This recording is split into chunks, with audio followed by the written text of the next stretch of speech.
இப்போ பார்த்தோம்னா பேண்ட் எப்படி தைக்க போகிறோன்றதை நம்ம பார்க்க போகிறோம். இப்போ பேண்ட் பீஸ் வந்து பட்டி மேல்லேருந்து மேற்பட்டி வந்து நான் எப்படி ஜாயின் பண்ணுறதுங்கிறத நான் உங்களுக்கு சொல்கிறேன். இப்போ வந்து ஒருத்தவங்க ஒரு 2 மெத்தட் இருக்குது. ஒருத்தவங்க ஒரு மாதிரி தைப்பாங்க. பேண்ட் பீஸில் மேலே பட்டி இந்த ஓரத்தில் உருட்டி அடித்து இந்த பக்கம் ஓரமாக உருட்டி அடித்து செஞ்சுட்டு அப்படி பட்டி போடுறவங்களும் இருக்காங்க.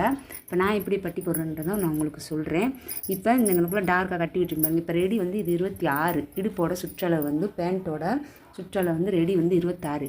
இப்போ பார்த்தீங்கன்னா இந்த இடத்துலேருந்து இது இப்போ பாருங்கள் இங்கேருந்து இந்த டார்க்காக கட்டி விட்டுருக்கேன் இது வரைக்கும் நல்லா எனக்குள்ளே வந்து நல்லா கட்டி விட்டுக்கோங்க. இந்த இடத்துல வந்து இந்த எனக்குள்ளே சாப்பீஸ் போடாமல் இருக்கேன் பாருங்கள், மார்க்கர் போடாமல் இருக்கேன் பார்த்தீங்களா, இந்த இடத்துல வந்து கட்டக்கூடாது. இதுக்கும் ஒரு இன்ச்சு 3/4 இன்ச்சுக்கு கேப் விட்டுக்கோங்க. இங்கே நல்லா கட்டி விட்டுக்கோங்க. கட்டி விட்டுட்டு அப்படியேவும் நேராக இப்படி வந்துடுங்க. 2 தையல் போட்டுக்கோங்க. இப்போ பார்த்தீங்கன்னா இங்கேருந்து இங்கே வரைக்கும் நான்